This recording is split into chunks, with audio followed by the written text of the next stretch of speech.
రెండు దేశాల నడుమ యుద్ధం ఏందో గానీ సోషల్ మీడియాలో ఫేకుడు గాళ్లకు చేతి నిండా ఫుల్ పని దొరికినట్టున్నది కదా. ఎక్కడికక్కడ పాత పాత దుమ్ము పట్టిన వీడియోల దుమ్ము దులిపి ఇది పాకిస్తాన్లో గంట కింద జరిగింది, ఇది ఇండియాలో రాత్రి కూలింది అని ఇట్లా ఉత్తుత్త ప్రచారాలు చేస్తున్నారు. ఆడికే ఆగుతలేరు.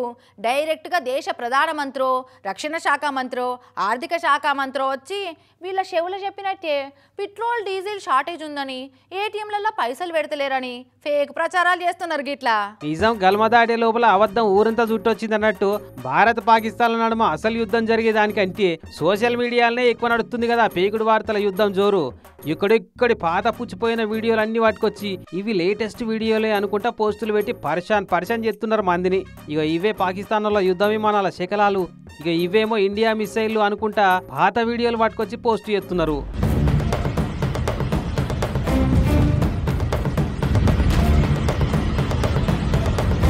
అప్పట్లో ఫిలడెల్ఫియాలో కూలిపోయిన విమానం వీడియోలు పట్టుకొచ్చి ఇగో ఇదే కరాచీ నేవీ పోర్టు మీద భారత్ చేసిన దాడికి సాక్ష్యం అనుకుంటా పాత వీడియోలు షేర్ చేస్తున్నారు.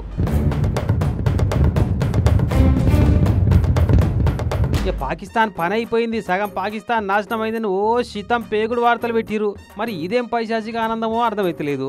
ఆఖరికి బంకులలో పెట్రోల్ డీజిల్ అయిపోయింది దేశం అంతా, ఇక దొరకదట అని ఏటీఎంలలో పైసలు పెడతలేరట అని కూడా ఒట్టెట్టి ప్రచారాలు చేస్తున్నారు సోషల్ మీడియాలో కొందరు పేకుడుగాళ్ళు.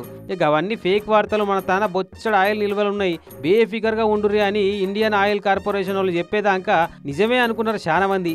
అసలు ఈ నకిలీ అన్ని వార్తలు ఒక్కతానే కలిసిపోయి ఏది కరెక్టో ఏది రాంగో తెలియకుండా అవుతుంది.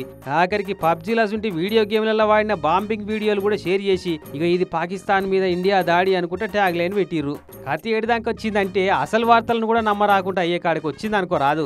అందుకే కేంద్ర సర్కారులు అధికారికంగా ప్రకటించిన వార్తలనే చూపెడుతున్నాం మేము కూడా. ఎందుకన్నా మంచిది ఏదన్నా వార్త చూడగానే అదే నిజం అనుకొని ఫిక్స్ అయ్యి ఆగమాగం కాకుర్రి. అసలే నడిచేదంతా పేకుడు వార్తల టైం ఇది. కరెక్టా కాదా అని కన్ఫర్మ్ అయినాకనే ఫిక్స్ గారి.